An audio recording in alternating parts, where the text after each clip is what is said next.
SBI से plot loan कैसे लेना है, क्या टर्म एंड कंडीशन को फॉलो करना है और सबसे जरूरी बात कि प्लॉट लोन लेने के लिए आपके पास क्या क्या पेपर्स होने चाहिए। आज के समय में प्लॉट लोन की वैल्यू जो है होम लोन से ज्यादा है। ऐसा इसलिए क्योंकि प्लॉट में इन्वेस्ट करना लोग एक सेफ इन्वेस्टमेंट समझते हैं। कई लोगों का सवाल हमसे यह होता है कि उनका प्लॉट लोन का फॉर्म जो है रिजेक्ट हो गया। तो आज आपको बता दूं कि अगर आप सारे टर्म एंड कंडीशंस को फॉलो नहीं करते हो तो उस कंडीशन में आपका फॉर्म जो है रिजेक्ट हो जाता है। तो समझते हैं एसबीआई से प्लॉट लोन कैसे लेना है, क्या टर्म एंड कंडीशन को फॉलो करना है और सबसे जरूरी बात कि अप्लाई कैसे करना है। तो चलिए वीडियो को स्टार्ट करते हैं और समझते हैं एसबीआई के प्लॉट लोन के सारे टर्म एंड कंडीशंस को। अभी जो मैं आपको बताने वाला हूं इसको ध्यान से समझिएगा। सबसे पहले आप समझते हैं ब्याज दर। ब्याज दर की बात करें तो 8.50% से लेकर 9.85% तक आपको एसबीआई का प्लॉट लोन का पड़ता है। यह टोटली डिपेंड करेगा कि आपका सिविल स्कोर क्या है और आप किस स्टेट में रहते हैं। हर स्टेट में ब्याज दर जो है थोड़ा थोड़ा डिफरेंट होता है। यह टोटली डिपेंड करता है उस स्टेट के लोगों के खरीदने की क्षमता पर। तो आप अपने स्टेट का नाम और शहर का नाम कमेंट कीजिएगा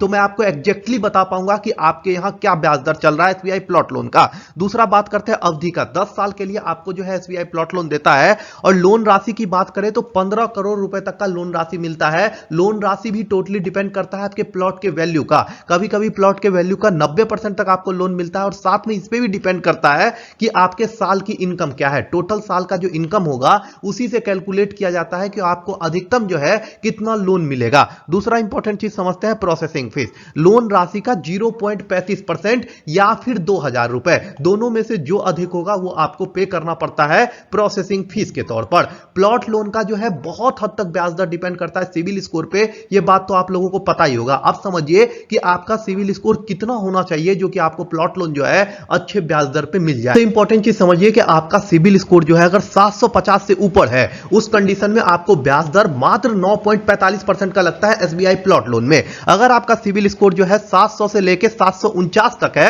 मात्र 9.65% आपको ब्याज दर पे करना पड़ेगा। और आपका सिविल स्कोर जो है 650 से 699 के बीच में है उस कंडीशन में 9.75% का ब्याज दर आपको पे करना पड़ेगा। लेकिन अगर आपका सिविल स्कोर 550 से लेकर 649 के बीच में है उस कंडीशन में 9.85 जो कि अधिकतम लोन ये है, अधिकतम जो है ब्याज दर है वो आपको पे करना पड़ेगा। अब बात करते हैं जिनके पास कोई सिविल स्कोर ही नहीं है, जिन्होंने आज तक कोई लोन ही नहीं ले रखा है, उनके लिए जो है 9.65% का ब्याज दर जो है जो कि 700 वाला सिविल स्कोर पे लगता है वही लागू होगा। अब सबसे इंपॉर्टेंट चीज, इस ब्याज दर को आप फाइनल मत मानिएगा क्योंकि हर सिटी का हर स्टेट का जो है ब्याज दर डिफरेंशिएट करता है। तो आपको अपने सिटी और स्टेट का नाम कमेंट करना होगा तब मैं एग्जैक्टली बता पाऊंगा। इसके अलावा भी आपको प्लॉट लोन पे कुछ फीस और कुछ ये पे करना पड़ता है। एसबीआई प्लॉट लोन की योग्यता शर्त की बात करें तो 18 साल से ऊपर आपका एज होना चाहिए और अधिकतम एज जो है 65 साल तक का कोई भी व्यक्ति जो है लोन ले सकता है। दूसरा चीज जो आपको समझना होगा कि आपके पास एक प्रॉपर आय का साधन होना चाहिए। अगर आप मंथली जो है 20,000 रुपए से ऊपर कमा रहे हैं और आप प्लॉट लोन लेना चाहते हैं उस कंडीशन में आपको एसबीआई से लोन जो है मिल जाता है। एसबीआई प्लॉट लोन में दूसरा इंपॉर्टेंट चीज यह है कि आप सरकारी में काम करते हो या प्राइवेट में काम करते हो उससे मैटर नहीं करता है। आपके पास एक सिक्योर्ड जॉब होनी चाहिए तो आपको एसबीआई जो है इजीली प्लॉट लोन दे देता है। अब यह समझिए कि क्या क्या पेपर्स आपको रेडी रखने हैं एसबीआई का प्लॉट लोन लेने के लिए। अभी जो मैं आपको बताने जा रहा हूं इसको ध्यान से समझिएगा क्योंकि डॉक्यूमेंट सबसे इंपॉर्टेंट होते हैं किसी भी लोन के लिए। अगर आप प्रॉपर डॉक्यूमेंट लेके नहीं जाते हो या फिर प्रॉपर डॉक्यूमेंट अटैच करके अप्लाई नहीं करते हो तो उस कंडीशन में आपका लोन जो है रिजेक्ट हो जाता है। और डॉक्यूमेंट को लेके लोग कंफ्यूज होते हैं। तो आपको बता दें जो लोग गवर्नमेंट जॉब करते हैं उनके लिए डॉक्यूमेंट की रिक्वायरमेंट थोड़ी अलग होती है, लेकिन जो लोग प्राइवेट जॉब करते हैं या फिर बिजनेस करते हैं उनके लिए भी अलग होती है। तो दोनों को अलग अलग करके समझाने जा रहा हूं और हर एक चीज को ध्यान से समझिएगा। सबसे पहले यह देखिए कि आपके पास जो है एप्लीकेशन होना चाहिए। एप्लीकेशन फॉर्म जो है आप ले सकते हैं बैंक से और डाउनलोड कर सकते हैं ऑनलाइन भी। उसके पास आपका आईडी होना चाहिए, 3 पासपोर्ट साइज फोटो होना चाहिए। पासपोर्ट साइज फोटो लोग गलती करते हैं, बहुत पुराना लगाते हैं। करंट का पासपोर्ट साइज फोटो होना चाहिए जो आपके अभी के फेस से मिल रहा हो। उसके बाद जो है आपके पास फॉर्म एप्लीकेशन पूरा भरा हुआ होना चाहिए। पहचान पत्र में आप जो है पासपोर्ट जमा कर सकते हो, मतदाता पहचान पत्र जमा कर सकते हो, ड्राइविंग लाइसेंस जमा कर सकते हो। किसी भी चीज का ओरिजिनल आपको रखना है उसका फोटोकॉपी आप इसके साथ अटैच कर सकते हो। निवास प्रमाण पत्र की बात करें तो आप बिजली का बिल का कॉपी जमा कर सकते हो, पानी के बिल का कॉपी जमा कर सकते हो, साथ में कोई भी यूटिलिटी बिल हो उसका कॉपी जमा कर सकते हो। उसके बाद बात करते हैं लायबिलिटी वगैरह की। आपका जो भी पर्सनल एसेट है उसका भी आपको कॉपी जमा करना होगा अगर आप ज्यादा का लोन लेना चाह रहे हो।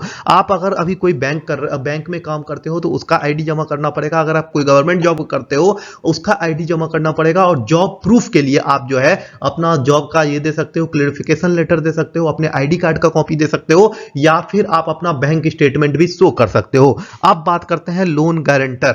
लोन गारंटर अगर आपके पास होता है, अगर आप ज्यादा अमाउंट लेना चाहते हैं तो उस कंडीशन में बैंक जो है आपको यह कह सकता है कि आपको एक गारंटर लाना होगा। तो गारंटर के पास भी कुछ पेपर होने चाहिए, उसके पास एसेट्स का पूरा डॉक्यूमेंट होना चाहिए, 2 पासपोर्ट साइज फोटो होना चाहिए, पहचान पत्र होना चाहिए, पहचान जिसमें आईडी प्रूफ हो गया, ड्राइविंग लाइसेंस हो गया, ये सब हो गया। जो लोग जॉब नहीं करते, अगर वो बिजनेस कर रहा है आपका गारंटर, तो उस बिजनेस का भी प्रूफ होना चाहिए।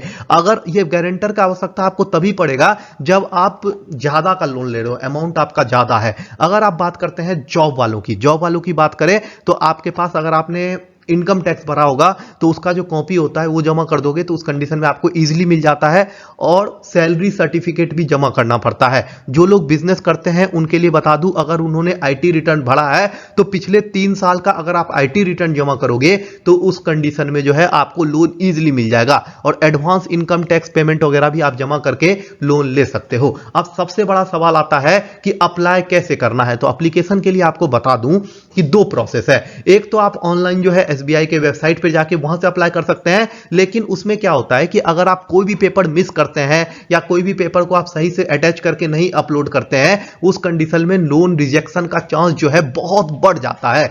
इससे अच्छा होगा कि आप डायरेक्ट ब्रांच विजिट कीजिए, ब्रांच विजिट करके वहां से फॉर्म लीजिए, वहां मैनेजर से बात कीजिए, सारे डॉक्यूमेंट जो भी मैंने आपको बताए हैं इसको सेव करके रख लीजिएगा वीडियो को। ये डॉक्यूमेंट जो है सारे डॉक्यूमेंट का एक एक कॉपी और ओरिजिनल अपने पास रखिए और जाके फॉर्म को जमा कर दीजिए। और तीसरा सवाल जो आप लोगों ने पूछा था कि ये लोन जो है इशू कितने समय में हो जाता है, तो आपको बता दें कि अगर आप सारे डॉक्यूमेंट, सारे वेरिफिकेशन लेटर वगैरह सही समय पे जमा करते हो और आपके ऊपर कोई भी पिछला लोन डिफॉल्ट वगैरह नहीं है, तो उस कंडीशन में आपको जो है ये लोन 48 से 72 घंटे के अंदर इशू हो जाता है। अगर आपका ब्रांच में भीड़ भाड़ नहीं रहता, नॉर्मल ब्रांच है। तो अगर आप मेन ब्रांच में लेने जाओगे तो उसमें समय थोड़ा ज्यादा लगता है, क्योंकि वहां पर लोन एप्लीकेशन ज्यादा होती है। अब सबसे जरूरी बात करते हैं कि आपके मन में अगर लोन को लेके कोई भी सवाल हो, सबसे पहले मैं आपको बता दूं कि प्रॉपर इंटरेस्ट रेट जानने के लिए आपको अपने शहर का नाम, अपने स्टेट का नाम कमेंट करना होगा, तभी मैं प्रॉपर वहां का बता पाऊंगा। दूसरा आपका जवाब दे दूं कि अगर आप ज्वाइंट होम लोन लेना चाहते हैं या फिर ज्वाइंट प्लॉट लोन लेना चाहते हैं,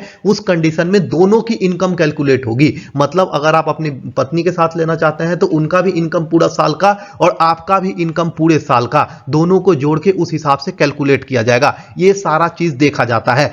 आपको प्लॉट लोन किसी भी बैंक से लेना हो, सबसे पहले ध्यान रखना होगा आपको कि आपके ऊपर लोन डिफॉल्ट नहीं होना चाहिए। दूसरा चीज, आप जहां प्लॉट ले रहे हो वो किसी भी तरह से इलीगल नहीं होना चाहिए। ऐसा नहीं होता ना, कई बार प्राइवेट सेलर्स जो होते हैं ना प्लॉटिंग करके बेचते हैं, तो उस कंडीशन में वो सरकार द्वारा जो है नगर निगम के अंदर में आना चाहिए और सरकार द्वारा जो है अनुमानित होना चाहिए। ऐसा नहीं होना चाहिए किसी भी तरह से इलीगल हो, उस कंडीशन में भी प्लॉट लोन रिजेक्ट हो जाता है। सारे पेपर्स आपको जमा करने पड़ेंगे। यहां तक कि अगर आप प्लॉट लोन लेते हैं तो एक खासियत इसका यह भी है कि अगर आप 10 लाख का प्लॉट लोन ले रहे हैं, आप उसमें 1 लाख की लोन ले लीजिए, क्योंकि गवर्नमेंट तभी लोन पास करती है जब वो प्लॉट का सारा पेपर क्लियर होता है। तो इससे आपको पता भी चल जाएगा कि आपका प्लॉट जो है 100% लीगल है और भविष्य में आप पे कोई दिक्कत नहीं आएगा। इसलिए भी लोग प्लॉट लोन लेते हैं। प्लॉट लोन को लेके कोई भी सवाल हो, चाहे वो एसबीआई से हो, चाहे वो आईसीआईसी से हो, चाहे वो एचडीएफसी से हो, कोई भी बैंक से आप प्लॉट लोन लेना चाहते हो, आपके मन में कोई भी सवाल हो, आप कमेंट करना, मैं उसका रिप्लाई जरूर कर दूंगा। दूसरा इंपॉर्टेंट चीज, आपको इस वीडियो को सेव करके रख लीजिए, क्योंकि जब प्लॉट लोन लेने जाओगे तो ये वीडियो आपको बहुत काम आने वाला है। कल अपलोड करेंगे होम लोन और सरकार का जो नए नए योजनाएं आ रहे हैं, जैसे प्रधानमंत्री आवास योजना आ रहा है, उसमें क्या अपडेट है, शहरी योजना का क्या अपडेट है, इन सभी वीडियो का अपडेट जो है आपको इसी चैनल पे मिल जाएगा। चैनल को सब्सक्राइब कर लीजिए, हमारे साथ बने रहिए। आपका बहुत बहुत धन्यवाद।